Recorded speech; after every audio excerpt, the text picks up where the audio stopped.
Wow, చలి చంపుతున్న చమక్కులో చలి చెంతకొచ్చింది. జుంబారే ఆ జుంబరే, జుంబారే ఆ జుంబరే, వేర్ ఇస్ చలి రే. అబ్బో, లెట్ స్టార్ట్ వింటర్ పగిలిపోయింది సెగ్మెంట్.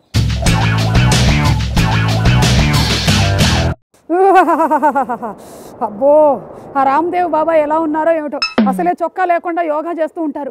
ఆమీ జాక్సన్ ఎలా ఉందో ఏమిటో, కురచబట్టలు. అమ్మాయికి ఎంగేజ్మెంట్ కూడా కుదిరినట్టుంది. ఈ పెద్దోళ్ళు ఎలా ఉన్నారో, మాట్లాడితే ఢిల్లీకి వెళ్తూ ఉంటారు. అదే మన విహెచ్ హనుమంతరావు గారు, సుబ్బరామిరెడ్డి గారు. అబ్బో, జుంబారే హా జుంబరే. భారతదేశంలో ఇళ్ళు చిన్నవి, మనసులు పెద్దవి అని అంటుంటే హవ్వప్ప అనుకున్నాను. కానీ ఇదిగో ఇలాంటప్పుడే నాకు అర్థమవుతుంది, ఆ ఇరుకు గదిల్లో ఈ వింటర్ సీజన్లో ఒకళ్ళ మీద ఒకళ్ళు కాలేసుకొని వాటేసుకొని పడుకునేటువంటి ఆ మిడిల్ క్లాస్ వింటర్ నైట్ లైఫే వేరప్ప. సీజన్ ఏదైనా నేను మార్నింగ్ వాక్కి వెళ్ళడం తప్పదు. అలా వెళ్ళానా, కానీ చలి తట్టుకోలేకపోయాను. ఆవిడ దూరంలో నాకు చలిమంట వేస్తే ఎవరో కనబడ్డారు. వాళ్ళు రౌండ్ రౌండ్గా తిరుగుతున్నారు. సరేలే కదా అని నేను కూడా వెళ్ళి ఆ మంట చుట్టూ రౌండ్ రౌండ్గా తిరిగాను. 7 రౌండ్లు తిరిగిన తర్వాత నాకు అర్థమైంది, అక్కడ అగ్నిసాక్షిగా ఒక పెళ్లి జరుగుతుందని, నేను పెళ్లి కూతురు వెనకాల తిరుగుతున్నాను అని. ఇంకేమిటి పరిస్థితి అసలు? పెళ్లి కొడుకు తప్ప మిగిలిన వాళ్ళందరూ నన్ను కొట్టడానికి బయలుదేరారు. పెళ్లి కూతురేమో మన్మధుడు సినిమాలో ఆల్డా వాళ్ళ చెల్లి డాల్డా లాగా ఉంది. వాడిదేమో బలవంత పెళ్ళేమో, పెళ్లి కొడుకు జంపు, నెక్స్ట్ నేను జంపు. ఓ, సంక్రాంతి సీజన్ కదా, మా ఆవిడ చలికి వణుకుతూ 120 చుక్కల ముగ్గు వేయడానికని బయటకు వెళ్ళింది. నేను కూడా కర్మ కొద్దీ ఆ గుమ్మం దగ్గర నిలబడి కాఫీ తాగుతూ ఉన్నానా. ఓ, అదేమో వెనక్కి తిరిగి చూసి, ఏమండి పెళ్ళి ఇన్ని సంవత్సరాలు అవుతున్నా నా ఫిగర్లో ఏ మార్పు రాలేదు కదా అనింది. అంతే, నా గుండెలో రాయి పడింది.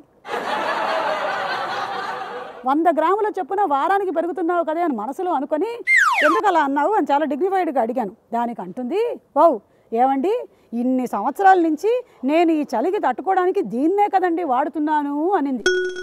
దాని దుంపదెగ అని కళ్ళజోడు సరి చేసుకొని చూస్తే అది వాడుతుంది స్వెటర్ కాదు, షాలు.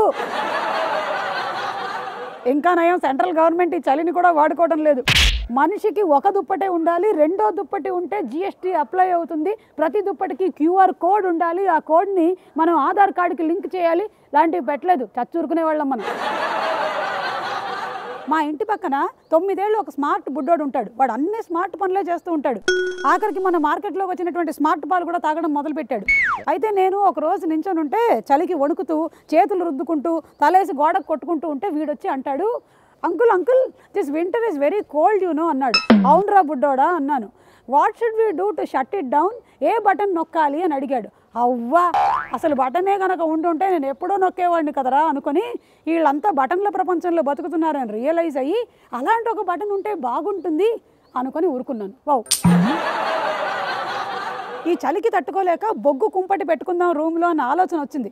కానీ ఆ బొగ్గులో నుంచి అదేదో ఆక్సిజన్లో కలిసిన తర్వాత కార్బన్ డైఆక్సైడ్ ఫామ్ అవుతుందంట. ఆ తర్వాత అది కొంచెం పరిణతి చెంది కార్బన్ మోనో డైఆక్సైడ్ అవుతుందంట. పేరులోనే ఇన్ని డైలు ఉంటే I don't want die so soon అబ్బా అనుకొని ఈ ఆలోచన నేను విరమించేసుకున్నాను. కానీ ఇప్పటికే చలికి పెదవులు పగిలాయి, ఒళ్ళు పగిలింది. చలి ఇలాగే ఉంటే ఇంకేమేమి పగులుతుందా అని కంగారుగా ఉంది. వావ్, అన్నట్టు డై అంటే గుర్తొచ్చింది. ఎడినా డై యూనో